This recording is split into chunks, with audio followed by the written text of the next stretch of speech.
is an associate curator at Smithsonian's National Museum of the American Indian. She joined NMAI staff in 1990, and she's curated 2 exhibitions currently on display at NMAI's George Gustave Hyde Center in New York. The first is Circle of Dance, and the second is An Infinity of Nations, Art and History in the Collections of the National Museum of the American Indian. She is a recipient of the Secretary of the Smithsonian's Excellence in Research Award, and she is currently part of the curatorial team developing the exhibition Americans, which will open in October 2017. This exhibition will enhance the public's understanding of the central role that American Indians have played in the American past, and the ways that history has shaped the present. Please help me welcome Cecile Ganteaume.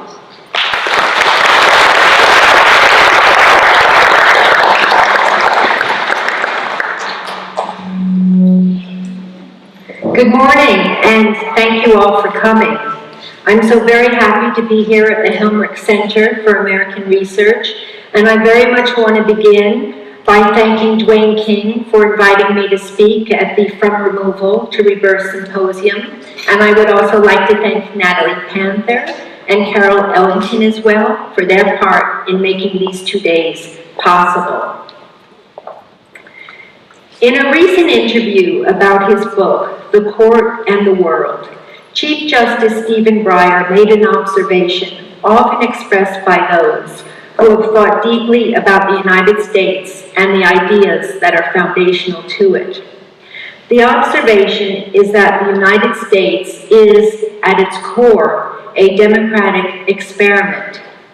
Justice Breyer elaborated in his interview by saying that the United States has been dealing with the issue of what we today call human rights throughout its history. Put another way, it's been dealing with the question of who gets to share in the benefits of democracy. The Founding Fathers were, of course, preoccupied with how to create a truly representational form of government that was based on the Enlightenment ideal of liberty.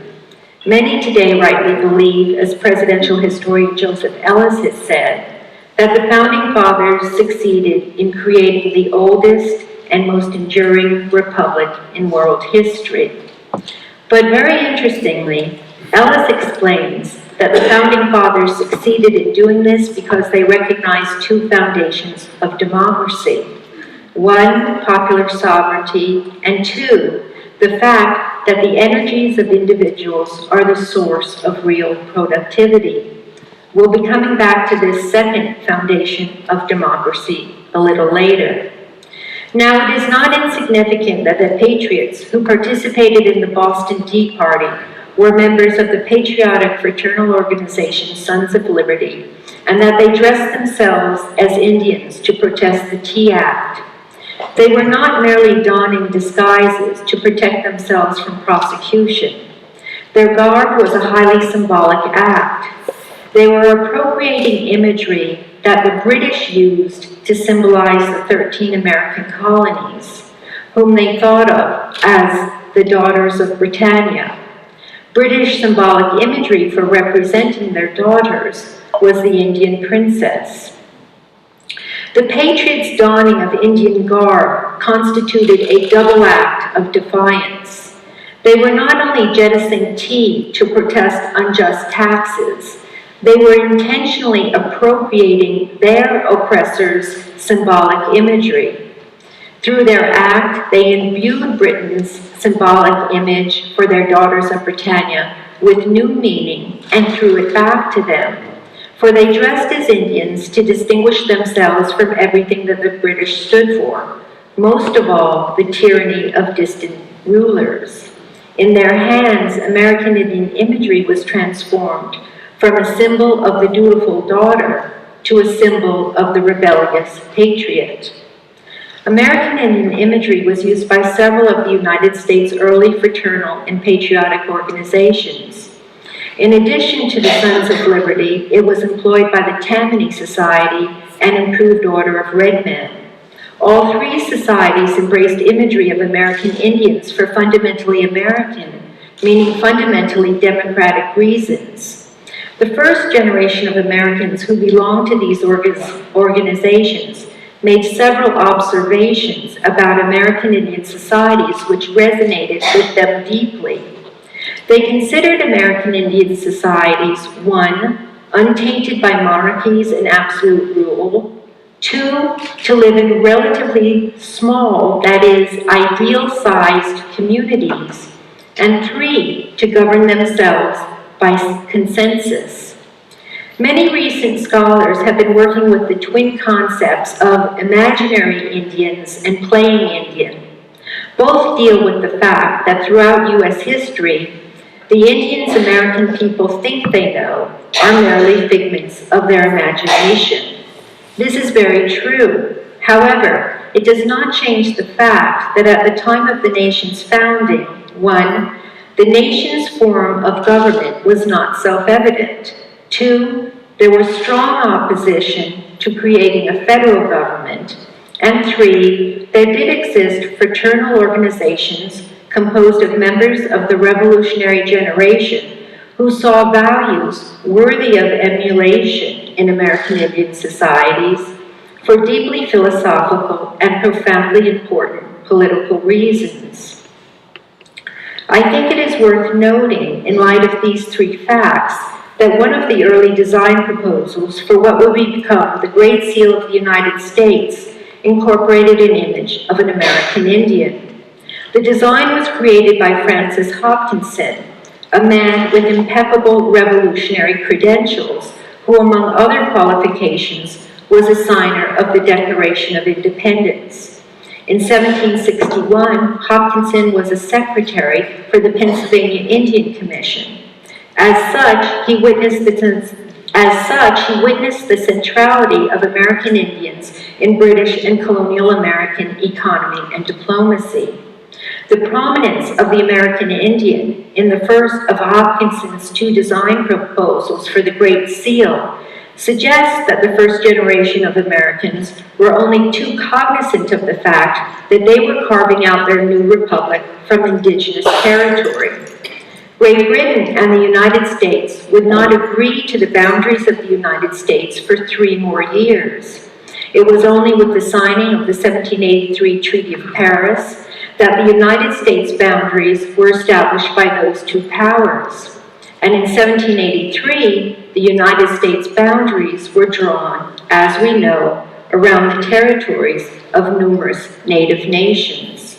Hopkinson's compositional device of an American Indian male and a classical female with outstretched arms, flanking a shield beneath a constellation of 13 stars representing the 13 states, seems to suggest that the establishment of the United States would, by necessity, entail an accommodation with American Indians. That such a design for the Great Seal of the United States was ever even proposed, even if fleetingly, captures an immensely important moment in U.S. history, a moment when the United States was attempting to codify and visualize ideas that were foundational to the nation. I do not think that it is going too far out on a limb to suggest that the erasure of the Indian from the Great Seal of the United States prefigured the erasure of American Indians from the South. Further, I think it is fair to suggest that the reason for this can be seen in the 1792 President George Washington Peace Medal, created 12 years later. The United States' first carefully thought out and fully reasoned Indian policy was developed by Henry Knox, President Washington's Secretary of War. Like many early American political thinkers, Knox was not only deeply influenced by Enlightenment philosophy, but was deeply concerned with how the United States' interactions with American Indians would affect European perceptions of the United States' workings of democracy. Knox argued that it would be a stain on the character of the nation to dispossess Indians of their land. Knox proposed that 1, the United States respect the primacy of American Indians in their boundaries; 2, that negotiations with American Indians be centralized under the federal government; and 3, quite specifically, that the federal government alone should have the sole right to enter into treaties with Americans. In accord with Knox, President Washington personally negotiated treaties between the newly formed United States and American Indian nations throughout his presidency. He also initiated the practice of U.S. presidents presenting Indian leaders with whom they negotiated with a medal bearing their image to symbolize their role as head of the nation. Significantly, the Indian depicted on the 1792 presidential medal is wearing a crescent-shaped silver gorget, a diplomatic gift he would have received from either a European power or the United States. It intentionally and unambiguously identifies him as a native leader, that is, as President Washington's counterpart. He and the president extend hands, while the Indian leader's tomahawk has dropped to his feet, both unmistakable gestures of peace and goodwill. Even more charged in symbolic content, however, both the Indian leader and president stand before several plowed fields in which a farmer is plowing with 2 oxen. The scene clearly associates cultivated fields with American as opposed to American Indian societies, despite the fact that American Indians throughout what had become the original 13 states farmed extensively. In regards to this deliberate blindness to American Indians' agricultural traditions, it is not insignificant that the Indian leader is also depicted wearing a feathered skirt. It is based upon a 200-year-old convention for representing the indigenous peoples of the Americas. It hardly reflects the attire worn by Indians with whom President Washington negotiated in 1792. But this is because, ultimately, the imagery on the medal signified the fact that, to borrow an expression from Alexander Hamilton, acquiring vast tracts of unsettled territories within the boundaries of the United States was a national interest, and that transforming those tracts into orderly agricultural plots was foundational to the United States.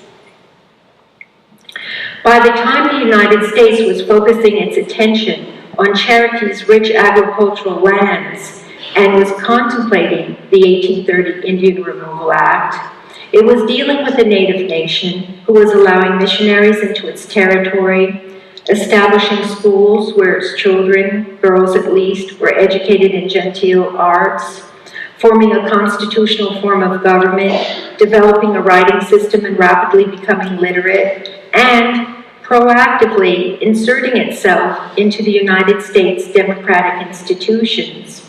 The United States was not dealing with a native nation in whom they discerned, in their minds, an incipient form of popular sovereignty. By the 1820s, Americans were dealing with an American nation who was operating on the Americans' own playing field, meaning Cherokees working with Americans' tool for ensuring a popular government. That the United States was actually contemplating removal of American Indians from the South provoked a national debate over whether or not it was an act befitting a new republic devoted to the principles of enlightenment. Like the Founding Fathers and other great intellectuals who shaped the United States during the early republic, Cherokee leaders were prolific writers. Moreover, they wrote in many forms: letters, essays, critiques, sermons, editorials, memorials, pamphlets, and speeches. And they disseminated their carefully reasoned arguments against removal in strategically chosen venues. Cherokees understood U.S. democratic institutions and arenas for public debate every bit as much as they understood the prevailing geopolitics of the South. Scholarly discussions concerning the geopolitics of the South in the early 19th century have been reinvigorated in recent years because of what we are learning about the importance of cotton as a global commodity. This morning, I will look at early 19th century Cherokee men's clothing, specifically their use of textiles, in light of our new understanding of that geopolitics. The United States' insatiable desire for Southeast land was motivated, in large measure, by their drive to industrialize cotton production in order to produce their dependency on British imports. In forcing the majority of Indians living east of the Mississippi River westward, the United States opened up lands from the Atlantic coast into Texas for cotton plantations. I propose that Cherokees had a deep understanding of the economic importance of cotton to the United States' efforts at nation building, and that their mode of dress reflected this knowledge. The distinctive nature of Cherokee, as well as other Southeast Indian men's attire, was captured on paper and canvas by several leading American artists, including Charles Burt King and George Catlin. In addition, there exists in museum collections several articles of Southeast Indian, including Cherokee attire dating to the early Republic era. Both the artwork and attire clearly shows that Cherokees incorporated a range of textiles in their clothing. Early academics commenting on Southeast Indian clothing in general have seen Southeast Indians' taste for European and early American textiles as an outward sign of their acculturation, of their becoming less Indian and more white. This is an entirely outmoded way of thinking. In more recent years, scholars with a more theoretical bent have been analyzing styles of dress as, quote, signifying systems, that is, as markers imbued with deep meaning. And several of them have focused attention on the, quote, fashionable exteriors of what they sometimes call minority groups, subcultures, and non-dominant societies. In other words, people who do not feel themselves to be accepted by the larger society, who in turn not only perceive them as different, but as some kind of threat. Researchers examining such groups' clothing have revealed not only the cultural, but the economic and political significance of their chosen style of dress, or rather, their form of public presentation. There is no question that the Cherokees whose portraits and attire were captured by contemporaneous artists were individuals whose social roles brought them into the public arena. The first thing that needs to be said about Cherokee men's clothing is that there was considerable variation in their attire, ranging from the newly fashionable three-piece suits worn by Europeans and Americans to calico frocks. Nowhere is Cherokee's variation in dress more strikingly seen than in the attire worn by Principal Chief John Ross and his Assistant Chief George Lowry. While Lowry favored a calico frock with bandoliers and a great deal of silver, Ross, like Boudinot and others, dressed in long pants and a snug vest under a full coat or tailcoat. Jesse Bushyhead also seems to have favored suits, and interestingly, in his Charles Burt King portrait, he is wearing a fashionable banyan over his suit. Banyan were loose-fitting, long-sleeve garments worn by men at home. And in the 18th and early 19th century, many men chose to have their formal portraits painted while wearing them, as they were, no doubt about it, gentlemen's attire. In contrast to suits, many more Cherokee men, like Tachi or Dutch, wore the frocks that were similar in construction to the outer garments worn by patriots who fought the British in militias during the American Revolution and after the war by American frontiersmen. This range of clothing worn by Cherokee men only underscores to me that there was great intentionality behind the way any one individual chose to dress. In this talk, I'm especially interested in the loose, unfitted frocks worn by most Cherokee men during the years of the early Republic. Worn over what were likely prefabricated calico or white trade shirts, Cherokee frocks were made from cotton trade cloth, which often had striped, floral, paisley, or gingham patterns. While embracing colorful calico fabrics, Cherokee men wore sashes around their waists and almost always baldricks across their chests. Both sashes and baldricks featured diamond or W-shaped motifs composed of or outlined in white glass beads. These prominent articles of men's attire were finger-woven from bast fibers and yarn from native mammals up until the second half of the 1700s, when they began to be woven from unraveled wool yarn. Garters worn around the calves over leggings were fashioned similarly. Men's leggings were often made from a rich scarlet woolen cloth, Europe's primary export fabric. It was sold, traded, and gifted wherever they sailed throughout the world. It is quite important, however, to recognize the significance of men's sashes, baldricks, and garters. Cherokees kept their weaving traditions alive through the production of these prominent and distinctive men's articles. Moreover, garters and sashes appear on figures engraved on Mississippian shells. The respected anthropologist and Southeast Indian specialist William Sturtevant has argued that Mississippian garters and sashes are the prototypes of like items worn historically by Southeast Indian men. Elaborate bandolier bags are generally regarded as men's status symbols. Their foundations are always stroud cloth, usually blue or red. Their wool tasseled pouches are always lined, either with cotton or silk. Their straps are lined with silk or with an amazing variety of calicos, and they are trimmed along their edges with silk. The pouches are decorated with beadwork applique in an infinite variety of patterns that are asymmetrical on their bandoliers and differ on their pouch and flap. Finally, there are several pairs of beaded Cherokee moccasins in museum collections that are lined with silk.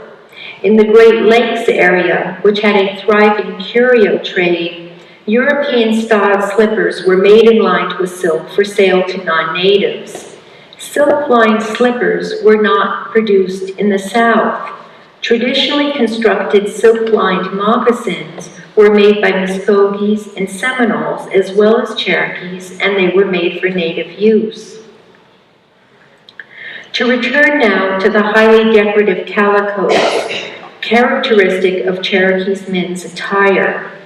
The immense importance of cotton as a global trade good in the 18th and 19th centuries cannot be overstated. In the 18th century, Europeans, especially the English, intensified their maritime trade by building fleets of ships designed to specification to hold cargo, most pertinently textiles from India and China. Indian printed cottons, calicos, were especially sought after, and calicos accounted for nearly 3/4 of the East Indian Company's trade. According to ancient Peruvian textile specialist Jeffrey Spitzolzer, current research indicates that the oldest cultivated, woven, and dyed cotton in the world is from ancient Peru and dates from 7,000 to 5,000 BC. And according to ancient Southwest textile specialist Lori Webster, cotton cultivation reached the American Southwest by as early as 300 BC and was intensively cultivated and woven by 500 AD. Europeans, however, had no knowledge of cotton until the 16th century, and they did not cultivate, weave, dye, or wear cotton until the second half of the 18th century. When Europeans embraced cotton fabrics woven and printed in India in the 18th century, it became such a sensation that it was destined to become a fabric worn by all social classes, a unique phenomenon in Europe. One of the reasons for what became a major shift in European fabric consumption was that dyed cotton was color fast. It could be washed much more easily than wool or silk and retain its brightness and color. Europeans soon became eager to cultivate, process, and print cotton themselves. Producing colorfully printed cottons was a highly complex process. Nonetheless, during the 18th century, cotton manufacturing in India virtually exploded, as did Europeans' desire to find new international markets for their goods. These new markets included colonial America and native North America. Both these markets were extremely important to Europeans. After the American Revolution, Americans were anxious to, 1, limit their dependency on British imports, and 2, needed to find a way to establish their financial security as a nation. One way they sought to do this was to build their own ships to establish their own maritime trade with China and India. Trade with China, in particular, was hugely important to boosting the U.S. economy. At the same time, however, Americans sought to expand their cotton cultivation in the South while improving the quality of its fibers. Within a few short years after the War of 1812, American mills opening up in New England were weaving cotton yardage from raw cotton produced in the South. And soon after that, large-scale industrialized cotton mills were established. Moreover, by 1820, Americans who had been hand-printing cotton since the 18th century were roller printing cotton yardage. By the late 1830s, Americans no longer needed to import printed cottons from Europe and India. They were producing 120 million yards of printed cotton annually. It is the backdrop of the growing number and mechanization of New England's mills and the push to establish cotton plantations in the South. In other words, it is against the backdrop of the United States market-driven economy, the system of productivity based on the energies of individuals and set in motion by the Founding Fathers, that Cherokee and American political conflicts must be understood. America's desire for tillable Southeast land was based on their thirst for a cash crop. By 1808, over 150,000 African slaves had already been brought to the U.S. to work in Southeast cotton fields. Mississippi and Alabama were transformed into cotton states in 1817 and 1819 respectively, and the production of cotton surged, and Alabama, Mississippi, and Louisiana were producing over half of the United States output. Southeast Indians were not unaware, obviously, of how their landscape was being transformed, nor were they unaware of the importance of cotton as a cash crop.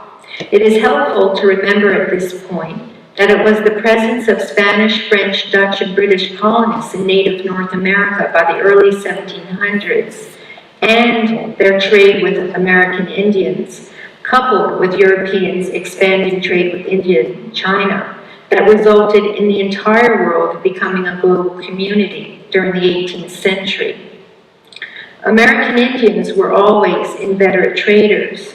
With their well-established indigenous trading routes dating back thousands of years, it should come as no surprise that during the 18th century, American Indians did not remain on the sidelines of a burgeoning worldwide trade, but were active agents in it. As historian James Axel has written, clearly natives of Eastern America controlled resources that were in demand in Europe. In 1764, to take a typical year, he writes, the southern colonies were shipping more than 800,000 pounds, 400 tons of deerskin to Europe. In exchange for those deerskins and various pelts, Southeast Indians demanded specific manufactured goods, most notably a wide variety of textiles. In the early 19th century, Cherokees were, as Americans well knew, farming corn and other crops in both large communal fields and household gardens. And, as Americans also well knew, they were cultivating cotton. For one thing, cotton cultivation was encouraged among Southeast Indians by Indian agents who saw it as a civilizing influence and who arranged for Southeast Indians to have spinning wheels, cotton carts, hoes, plows, looms, and cotton gins. Before the time of her removal, there had arisen, of course, among certain Southeast tribes, a class of cotton plantation and slave owners. Beyond that, pretty close to half of all Cherokees were cultivating cotton to one degree or another. Not only then did many Cherokees, certainly elites, cultivate cotton, but they processed it in cotton gins, spun it on the spindle wheels, and wove it in looms.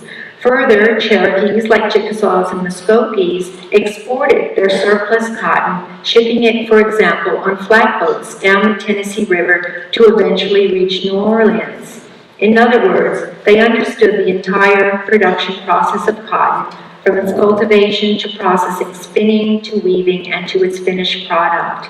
And two, they were only too well aware of the value Americans placed on cotton, if only because they knew that Georgia and Alabama were ratcheting up pressure for their removal because they possessed lands coveted by American cotton planters.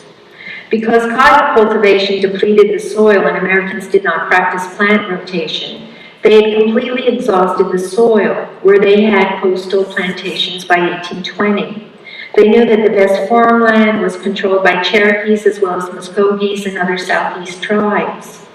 In their 2012 article, The Price of Cherokee Removal, Matthew Gray and David Wishart asserted that the costs of the interruption of Cherokee's economic development have been largely ignored in the removal literature, and that, quote, the highest removal cost to Cherokees, beyond that of the loss of so many lives, were one, uncompensated value of ceded property, and two, the loss of agricultural output.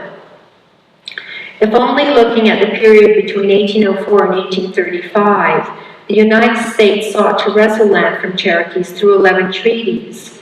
With the explosion in the number of land treaties after the War of 1812, Congress started appropriating large sums of money for land surveys. This sped up the process of the distribution of indigenous territory the government renamed public lands, and of course, sped up the process of population movements and the passage of Georgia, Alabama, and Mississippi anti-Indian legislation, etc., etc.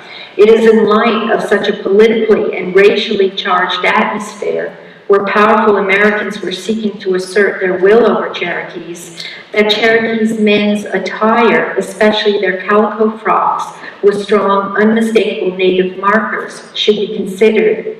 In these tumultuous times, Cherokees' public presentation was not without meaning. Their projection of themselves into highly charged social spaces was a serious matter, and they garbed themselves in an elaborate code of dress that defined how they saw themselves vis-a-vis Americans. Calico was not only one of the most important global commodities of the 1700s, but by 1790, calico had become a national fabric in the United States. Almost immediately after the American Revolution, American manufacturers initiated a relentless campaign to promote domestic cloth among the populace.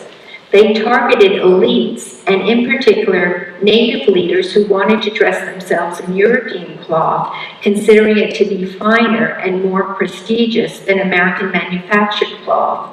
Manufacturers took out newspaper ads insisting on the quality of their cloth and mocking national leaders who wore textiles of foreign nations, asserting that these nations had missed the point of the revolution. Their campaign was so effective, and their cause, promoting an American textile industry, was considered so important that when George Washington was inaugurated in 1789, he wore a suit made of domestic cloth. Newspapers rejoiced in the hope that this laudable example in the first invested men would make industry and economy fashionable in the United States. The manufacturing of cloth, the improvements of its quality, mechanization of its production and printing, was soon seen as a national priority by all. As one Pennsylvania writer wrote in the Pennsylvania Gazette in 1791, when we can completely clothe ourselves in the manufactures of America, then and only then will we be truly independent. When copperplate calico printing technology was developed in France in 1773 and quickly spread throughout Europe, Europe was no longer dependent on Indian calico imports. Copperplate calico printing was brought to America by an English calico printer in 1774. With access to that technology, American manufacturers were determined to reduce America's European calico imports, replace it with domestic cloth, and see all Americans wearing domestic, not foreign calico. It was this American calico, what had become, in short order, a national as well as fashionable fabric that Cherokees most often wore in public arenas. While John Ross and other Cherokees chose to wear suits, many more Cherokee men wore calico frocks. And over their striped floral paisley and gingham calico frocks, they wrapped their upper bodies in finger-woven bandoliers and sashes and wrapped their calves over their red wool leggings with finger-woven garters. These traditional articles of male dress not only had deep roots in ancient Southeast textile arts and diverse fabric technologies, but they had deep time associations with basic notions of male selfhood. They stood as emblems for Cherokees' connections with the past, connections with their own societies, and most fundamentally, with their notions of male value and social action. As recently as 2001, Seminole culture keeper, bearer of memory, and religious leader Sonny Billy spoke of his need to protect himself from harm spiritually while traveling outside of his community, a practice that goes back to Mississippian warriors who ritually prepared themselves for battle. Cherokees donning their traditional and ancient figure-woven male regalia relocated the calico frocks they wore within their own culture's repertoire of signs, their own signifying system that subverted the meaning of the calico frocks. Thus worn, the frocks became garments in which Cherokees could still comfortably see their central values being projected, while being fully aware that, because of their geography, their lives were interlocked with Americans through cotton. Over their calico frocks, Cherokee men wore their bandolier bags, the distinctive Southeast marker that was so important to Southeast Indian identity and status that on occasion they were offered as diplomatic gifts. These bandolier bags were spectacular transformations of foreign materials. With their potentially infinite range of glass beadwork, their unique assemblage of different colored wools, silks, and cottons, Southeast Indians represented these foreign materials as their own expressive form. Cherokee bandolier bags are an excellent example of what Dick Hegdiga calls objects that are made to mean and mean again as style in a subculture. They were made from European maritime commodities and American manufactured goods, to which Cherokee and other Southeast Indian women applied their creative energies, transforming them, overlaying them with significance, and giving them new meaning as native expressions of social position and rank. These distinctive badges aesthetically represented Cherokee and other Southeast Indians' integration into the larger social world in which they were forced to operate. On the plane of aesthetics, almost through sleight of hand, they converted European commodities and American manufactured goods into unmistakable statements of their cultural and political self-assuredness. With them, in ways that involved meaningful mutations, if not visual one-upmanship, Cherokees' men's mode of dress declared symbolically their place in the public arena.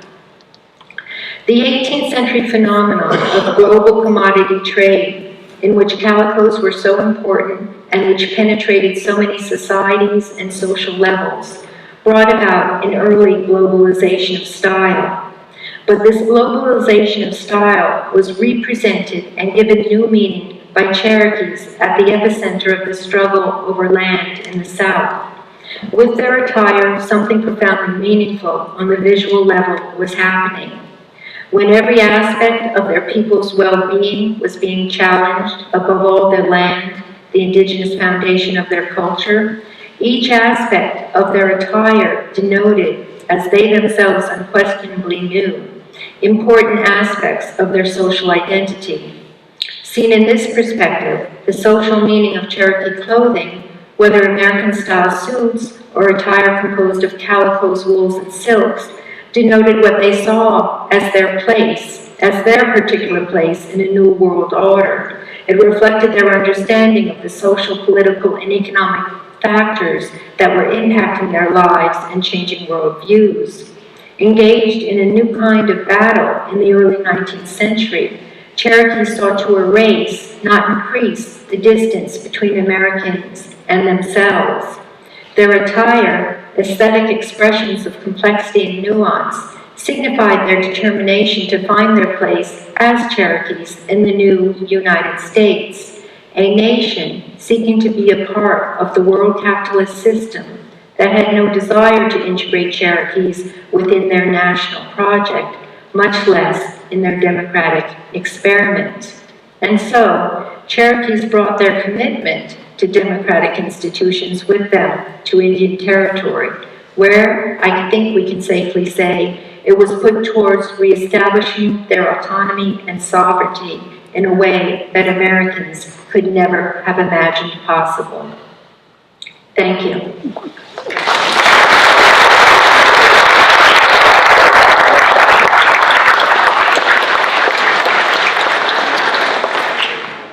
Okay, we have time for a few questions.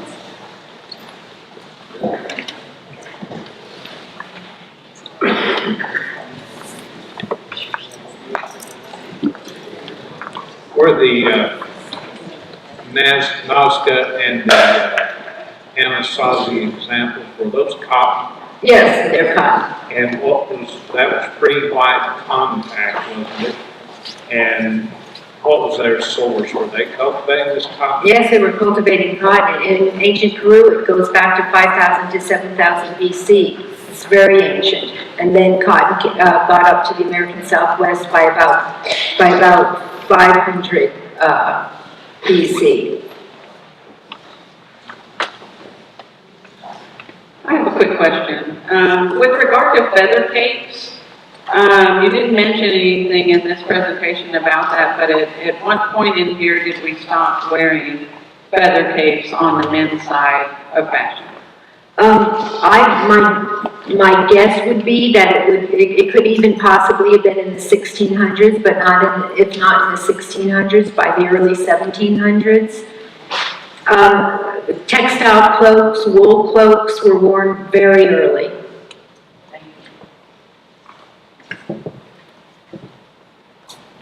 Would you comment on the wampum belt and its importance? Well, that's very interesting. The wampum belts that Lowry is wearing, and he's also holding a wampum string in his hand. Wampum strings are used by the Iroquois when a person is getting up to speak in front of a congregation. So it represents their, their authority and their badge to speak, and it signifies that what they're about to say is something that's important.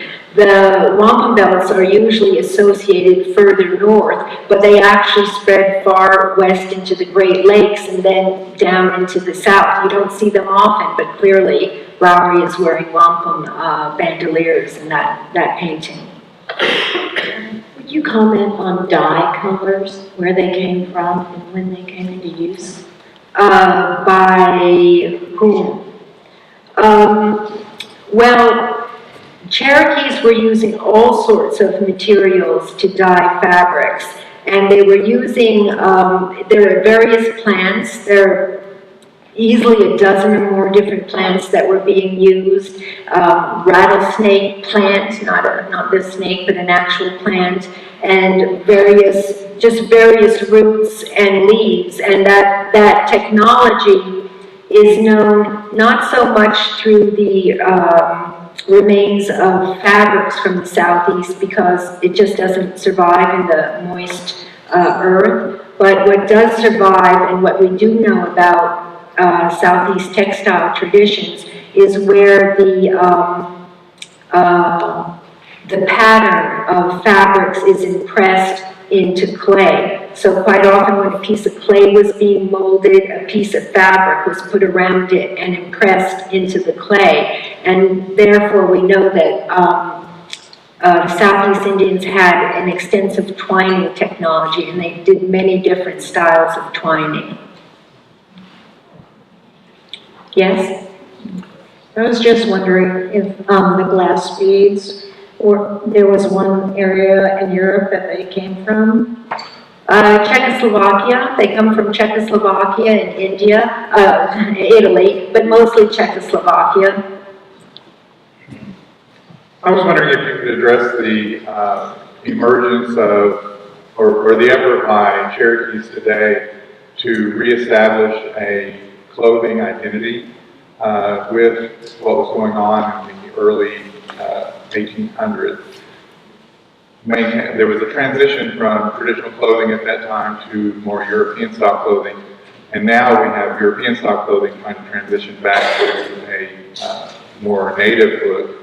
Can you kind of draw a correlation between those two? What's happening psychologically among us? Well, what I was, one of the points I was trying to make in the paper is that, I know 50 years ago when people would write about Cherokee clothing and Southeast clothing and the fact that it incorporated so many American and European textiles, that it was simply a sign of their acculturation. And I'm trying to argue, no, it wasn't. It was a sign of their evolving histories, but they were using these materials in their own way. They were refashioning them. I think the most spectacular example is what they were doing with the bandolier bags, because they're made entirely out of European and American materials, but yet they are a Southeast Indian and Cherokee expressive form. So I think when people today are sort of revitalizing that style of dressing from the late 1700s, the late 1700s or the early 1900s, in my mind, they are definitely revising a, quote, traditional way of dressing among Cherokees. Was the fabrication and decoration of bandolier bags strictly done by females? As far as we know, yes, all the beadwork and the textile work.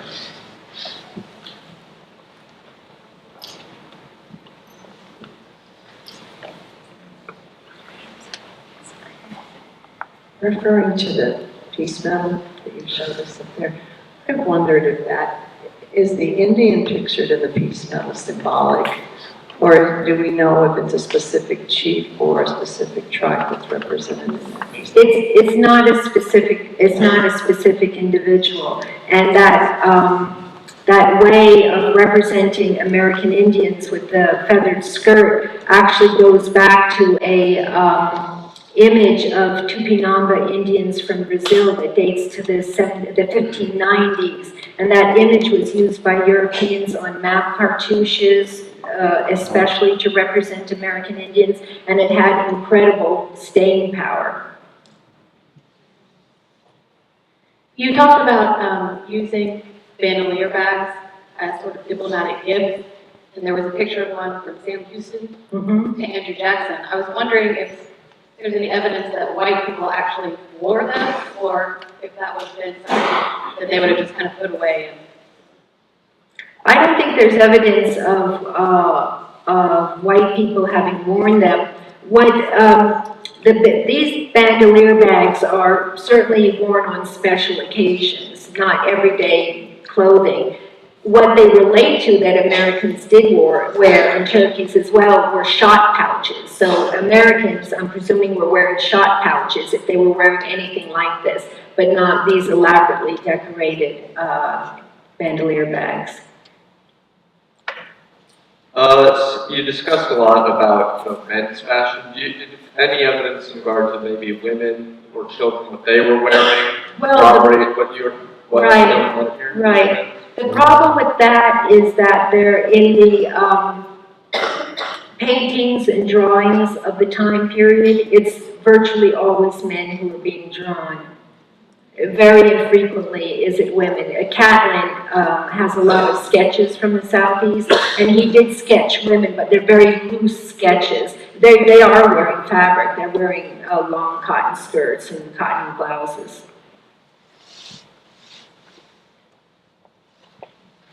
Does anybody have any more questions? Okay, thank you very much. Thank you.